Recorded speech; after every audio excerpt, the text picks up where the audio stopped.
అందరికీ నమస్కారం అండి. పెద్దవాళ్ళు చెప్తూ ఉంటారు, ఆడవాళ్ళకి డబ్బు పిచ్చ, మగవాళ్ళకి ఆడదాని పిచ్చ ఉండకూడదు అని సామెత అంటూ ఉంటారు.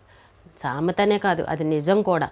నిజం కాబట్టే వాళ్ళని సామెత రూపంలో చెప్పు ఉండొచ్చు. కానీ సొసైటీలో ఇప్పుడు జరుగుతున్న విషయాలని చూస్తూ ఉంటే, సంఘటనలను చూస్తూ ఉంటే ఖచ్చితంగా ఇది నిజమేనే అనిపిస్తుంది. ఎప్పుడైనా సరే ఆడవాళ్ళకి డబ్బు పిచ్చి ఉండకూడదు. ఉంది అని అంటే వాళ్ళు ఏది చేయడానికన్నా సరే తెగించేస్తారనమాట. ఇంకా ఎందుకంటే డబ్బు వ్యామోహం, డబ్బు కావాలి. మనం ఇంకా ఇది మంచా ఇది చెడా అనేది అస్సలు ఆలోచించరు.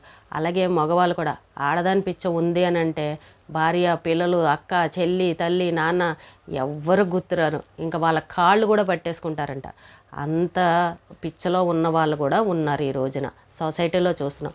నిన్న గుంటూరులో ఎక్కడో చూసాం, ఆడవాళ్ళు చూసారా, వాలంటీర్గా పనిచేసిన వాళ్ళు సైనైడ్ పెట్టేసి అప్పు తీసుకుని అప్పు అడిగే మళ్ళీ తిరిగి డబ్బులు అడిగారంటే వాళ్ళని లేపేయడం. చూసారా, అక్కడ ఉన్నదంతా ఆడవాళ్ళే. సైనైడ్ పెట్టి మరి వాళ్ళని ఎవరికి అనుమానం రాకుండా, డౌట్ రాకుండా చంపేస్తూ ఉన్నారు. చూసారా ఎంతకు తెగించారో. డబ్బు కోసం ఏమైనా తెగిస్తారు. అంటే డబ్బు పిచ్చి పట్టేసింది వాళ్ళకి. అంత పిచ్చి ఉండకూడదు. కష్టపడ్డామా, తెచ్చుకున్నామా, తిన్నామా అలా ఉండాలి తప్ప వీళ్ళు ప్రాణాలు కూడా తీయడానికి వెనకాడలేదు అని అంటే ఆడవాళ్ళు అయ్యుండి ఎంత డబ్బు పిచ్చి ఉందో చూడండి. ఆడవాళ్ళని తిడతామని అనుకుంటాం, కానీ ఎంత క్రూరంగా ఉన్నారో చూసారా. అప్పు తీసుకుని మళ్ళీ ఎదురు అడిగినందుకు ప్రాణాలే లేపేశారు. వాళ్ళ కుటుంబ సభ్యులు ఎంత ఇబ్బంది అండి వీళ్ళు తీసుకున్న డబ్బులకి. మరి ఎంత ప్రాణాలకు తెగించారని అంటే వాళ్ళకి ఎంత ధైర్యం ఉంటే అలా చేశారు. అంతే ఎంత డబ్బు పిచ్చి ఉంటే వాళ్ళు అలా ఆ పని చేశారు. కాబట్టి ఎప్పుడు కూడా అస్సలు ఆడవాళ్ళకి అసలు డబ్బు పిచ్చి అనేది ఉండకూడదు. అలాగే మగవాళ్ళు కూడా మనం చూస్తున్నాం. కుటుంబ కథా చిత్రాలన్నీ రోడ్డు మీదకి వచ్చి చూస్తూ ఉన్నాం. ఏకంగా ఆస్తులు కూడా రాసేసుకుంటున్నారు ఈ రోజున. అంటే ఆడదాని పిచ్చలో పడి ఆఖరికి చివరికి భార్య, పిల్లల్ని అందరినీ వదిలేసుకుని నువ్వెంత అనే స్థాయికి వచ్చి చూసారా, ఆడదాని కోసం కాళ్ళు పట్టుకోవడానికి కూడా సిద్ధమైపోతూ ఉంటారు. ఈ రెండు కూడా ఎవ్వరికి కూడా మంచిది కాదు. ఎందుకంటే జీవితాలు నాశనం అయిపోతాయి. బాగున్నంతసేపు చాలా బాగానే ఉంటాయి, కానీ ఏదో ఒక రోజున బయటపడే పరిస్థితి వస్తుంది. అప్పుడు ప్రాణాల మీదకి తెచ్చుకునే పరిస్థితి వస్తుంది. ఇప్పుడు చూస్తున్నామండి, అన్నిటికీ తెగించేశారు. పరువులు చూడట్లే, మర్యాద చూడట్లేదు. మనం ప్రాణాలు తీసాం కదా, మనం జైలుకి వెళ్తామా అని అసలు ఇవేం ఆలోచించట్లేదు. అంటే అంత డబ్బు పిచ్చ పట్టేసింది. అలాగా అంత ఎక్కువగా అమ్మాయిలు పిచ్చ పట్టేసింది. చూసారా, ఈ రెండు ఉండటం వల్ల ఎన్ని కుటుంబాలు బాధపడుతున్నాయి ఇప్పుడు చూడండి. వీళ్ళు ప్రాణాలు తీశారు చూసారా, అక్కడ చనిపోయిన వాళ్ళు కుటుంబాలు బాధపడుతూ ఉంటాయి. వీళ్ళు జైలుకి వెళ్ళారంటే వీళ్ళ కుటుంబాలు వీళ్ళన్నిటికీ తెగించేశారు. వీళ్ళు బాధపడతారు. ఎంతమంది బాధపడుతున్నారు. అలాగే ఇక్కడ కూడా మగవాళ్ళు చేసిన పనికి ఇక్కడ 2 ఫ్యామిలీలు పిల్లలతో సహా ప్రతి ఒక్కరు రోడ్డు మీదకి వచ్చేసి పాపం బాధపడే పరిస్థితిని చూస్తూ ఉన్నాం ఈ రోజున. చూసారా, వయసులో ఉన్నప్పుడు ఏదో విర్రవీగిపోయి చేసేస్తూ ఉంటారు, కానీ చివరకు వచ్చేసరికి అవి ఎంత దారుణాలకి బయటపడతా ఉంటాయంటే అది ఎవ్వరూ నిజంగా మనసు పెట్టి ఆలోచిస్తే మనం చేసేది ఇది తప్ప రైటా ఏంటి, మనం సొసైటీలో ఉన్నాం, జనాల మధ్యన ఉన్నాం కదా, అందరూ మనల్ని ఏ విధంగా అనుకుంటున్నారు, అసలు మనం ఒకరికి మంచి చెప్పే విధంగా ఉండాలి. కానీ మనం ఇలాగే ఎవరి చేత వేలెత్తి చూపించకూడదు అనేది ఎవ్వరూ ఆలోచించుకోరు. ఆ టైంకి అది చేసేది మన సుఖం చూసుకున్నామా, మనం ఇది చూసుకున్నామా అని ఆ టైంకి అది చేసేస్తూ ఉంటారు. కానీ మన వల్ల ఎంతమంది బాధపడుతున్నారు అనేది ఒక్కసారి కూడా ఆలోచించరు. ఇంతమందిని బాధ పెట్టి వాళ్ళు సుఖపడేది ఏముంటుంది చెప్పండి. ఎవరైనా సరే ఎదటి వాళ్ళని ఏడిపించి మనం సుఖంగా ఉంటే అది మనకు మంచిదేనా? మరి అది ఎందుకు ఆలోచించరు ప్రతి ఒక్కరు కూడా. అవతల వాళ్ళని కంటతడి పట్టిస్తూ ఉంటారు, ఇవతల వాళ్ళు వీళ్ళు ఎంజాయ్ చేస్తూ ఉంటారు. అదేం క్రూరత్వం అసలు, అదేం శాడిజం అసలు అలా కావాలని చెయ్యాలని చేస్తారా, లేకపోతే ఎందుకు చేస్తారు అలాగా? ఇష్టం లేదు అని అంటే సైలెంట్గా వదిలేసుకుని దూరంగా హ్యాపీగా ఒంటరిగా జీవిస్తే అది వేరు. కానీ ఇలాంటివన్నీ వేరేవన్నీ చేసి ఎదటి వాళ్ళని ఏడిపించి ఈ బాధ పెట్టి అసలు చూస్తుంటే చాలా బాధ అనిపిస్తూ ఉంది. కానీ ఇది ఎవరిని మనం విమర్శించడానికి కదా, వాళ్ళ లోపల ఎన్ని కష్టాలు ఉన్నాయి అనేది అది వాళ్ళకి మాత్రమే తెలుసు. కానీ ఎదటి వాళ్ళు వేలెత్తి మాత్రం ఖచ్చితంగా ఈ రోజున చూపిస్తున్నారు అని అన్నప్పుడు మనం అలా చూపించుకోకుండా బతకాలి. అప్పుడు మనం నిజాయితీగా బతికేమని ఒక మంచి పేరు అయితే వస్తుంది. కానీ ఈ డబ్బు పిచ్చి, ఈ ఆడవాళ్ళ పిచ్చి ఉన్నవాళ్ళు నిజంగా జీవితంలో అన్నీ ఉండొచ్చు, వాళ్ళకి ఆస్తులు ఉండొచ్చు, డబ్బు, కార్లు, బంగళాలు అన్నీ ఉండొచ్చు, కానీ మనశ్శాంతి జీవితం అనేది అది వాళ్ళకి ఎప్పటికీ దొరకదు. అది భయంతో బతుకుతూ ఉండాలన్నమాట. ఎందుకు బతుకుతున్నామో ఇంకా వాళ్ళకే అర్థం కాదు. అది ఒక వయసు వచ్చిన తర్వాత అర్థమవుతుంది. ఇప్పుడు ఉన్నంతసేపు ఎవ్వరికి ఏది అర్థం కాదు.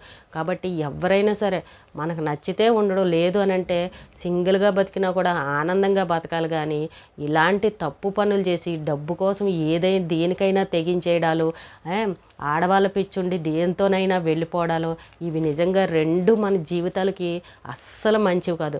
రేపొద్దున చాలా చాలా చాలా వస్తాయి. కానీ ఎవరు దాన్ని అర్థం చేసుకోరు. ఏదో ఉన్నాం, మనం ఇప్పుడు ఎంజాయ్ చేసేస్తున్నాము, వయసులో ఉన్నాము, అప్పుడు జరిగినప్పుడు చూసుకోవచ్చులే, మనల్ని అనేవాడు ఎవడున్నాడులే, మనం ఎలా తిరిగినా మనకి ఏమీ కాదు, మన దగ్గర ఇప్పుడు అన్నీ ఉన్నాయి, డబ్బులు హోదాలు అన్నీ ఉన్నాయని విర్రవీగిపోతూ ఉంటారు. అంత విర్రవీగినా కూడా లాస్ట్కి ఒక మంచి పేరు అనేది ఉండాలి. కానీ అని అనిపించుకునేలాగా ఉండకూడదు. రోడ్డు మీద కుక్క బతుకుతుంది, మనము బతుకుతున్నామంటే దానికి మనకి తేడా ఏముంది? ఉండదు కదా. మనం మనిషి జన్మ ఎత్తినప్పుడు మనిషిలాగానే బతకాలి. కుక్క జన్మ అన్నప్పుడు కుక్కలాగా ఉండొచ్చు. కానీ మనం కూడా దానిలాగా మనం చేస్తామని అంటే అసలు దానికి అర్థం ఏముంది? అసలు జీవితానికి అర్థం అనేది ఉందా? ఎందుకు బతుకుతున్నాము, ఎందుకున్నాం జనాల మధ్యన? ఇలాంటివన్నీ ఒక్కసారి మనం మనస్సాక్షిగా ఆలోచించుకోవాలి. ఎప్పుడైనా సరే ఆడవాళ్ళైనా సరే ఏదో ఇక్కడ ఏదో లోపం వచ్చిందని వేరే చోట కొత్తగా వెతుక్కుంటూ ఉంటారు. అవి కూడా అవన్నీ తాత్కాలికమని వాళ్ళకి ఇప్పుడు అర్థం కాదు, కొన్ని రోజుల తర్వాత అర్థమవుతాయి. ముందు బాగున్నామా, ఎంజాయ్ చేసేసామా, ఈ రోజు గడిచిపోయిందా అనే ఆలోచించుకుంటారు తప్ప మనం ఇది చేసేది కరెక్టా కాదా, మళ్ళీ ఇందులోకి వెళ్తే ఎన్ని చిక్కులు వస్తాయి మనకి, ఇలా చేయడం వల్ల రేపు ఏం జరుగుతుంది, మనం ఎన్నాళ్ళని ఈ పనిని దాచిపెట్టగలం, ఎన్నాళ్ళని దీన్ని ఎవరికి తెలియకుండా పిల్లి కళ్ళు మూసుకుంది పాలు తాగింది అని అన్నట్టు ఎన్నాళ్ళు చేయగలవని ఒక్కసారి మీ మనస్సాక్షికి మీరు ఆలోచించుకుని ఉంటే ఇలాంటి తప్పులు ఎవ్వరూ కూడా చేయరు. దీనివల్ల అన్ని అనర్థాలే తప్ప ఏమీ ఉపయోగం ఉండదు. మీ జీవితాలు నాశనం అవ్వడానికే మూల కారణాలు ఇవే అని చెప్తాను. ఈ డబ్బు గురించి చేసే ఆడవాళ్ళు ఏదైతే డబ్బు పిచ్చిపట్టి ప్రాణాలను కూడా తీయడానికి లెక్క చేయలేదని అంటే వాళ్ళు ఎంత క్రూరత్వంగా ఉన్నారు, ఎంత డబ్బు పిచ్చ మైండ్లో ఉన్నారనేది అక్కడ అర్థమైపోతుంది. వాళ్ళు చేసింది కేవలం డబ్బు కోసమే.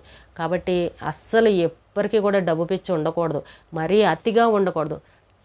మనకు భగవంతుడు ఇచ్చింది మనం కష్టపడుతున్నాం, తెచ్చుకుంటున్నాం, ఉన్నదానిలోనే సంతోషంగా ఉన్నామా లేదా అనేది చూసుకోవాలి. అలాగే మగవాళ్ళు కూడా ఏంటి ఇక్కడ బాగాలేదు, ఇంట్లో బాగాలేదని చెప్పేసి వీధిలోకి వెళ్ళి పిచ్చి పిచ్చి పనులని చేసి ఎవరు రమ్మంటే వాళ్ళ వెనకాల వెళ్ళిపోయి ఆలోచన లేకుండా వెళ్తే రోజు పరువులు పోయే పరిస్థితి అవుతుంది. మనం చూడలేదండి, నిన్న కూడా ఏదో న్యూస్లో చూసాం, రాజకీయ నాయకులు కూడా ఇలా చేశారని పరువులు తీసేసుకున్నారు. మంచి ఫ్యామిలీ ఉన్నారు, పెళ్ళిళ్ళైన పిల్లలు ఉన్నారు, వాళ్ళందరి ముందు పరువు అయితే పోయింది కదండి. దానివల్ల ఏం ఉపయోగం ఉంది? ఒకరి మీద ఒకరు నిందలు వేసుకున్న జీవితాలు నాశనం అయిపోయాయి కదా. దేనికి చేస్తారు ఇలాగ? డబ్బుల కోసం చేస్తారా? దేనికోసం చేస్తారు? ఒక్కసారి అవతల వాళ్ళు తప్పు చేసిన మన ఇంకిత జ్ఞానం ఏమైంది, మన ఆలోచన ఏమైంది? మనం ఇది చేసేది తప్పు కదా, దేనికి చేస్తున్నాం? మనం మనుషులమై ఉండి మనం అని ఒక్కసారి ఆ పని చేసే ముందర ఎందుకు ఆలోచించరు? మొత్తం అంతా జరిగిపోయిన తర్వాత నాకేం తెలీదు, నేనేం చేయలేదు అన్నట్టు మాట్లాడుతూ ఉంటారు. అసలు నిజంగా అది వినడానికి కూడా ఆశ్చర్యం అనిపిస్తూ ఉంటుంది. కాబట్టి ఎప్పుడైనా సరే ఆడవాళ్ళకి డబ్బు పిచ్చ, మగవాళ్ళకి అమ్మాయిల పిచ్చ, ఈ రెండు జీవితంలో అస్సలు మంచివి కాదు. వాటి వల్ల జీవితాలు నాశనం అయిపోతాయి.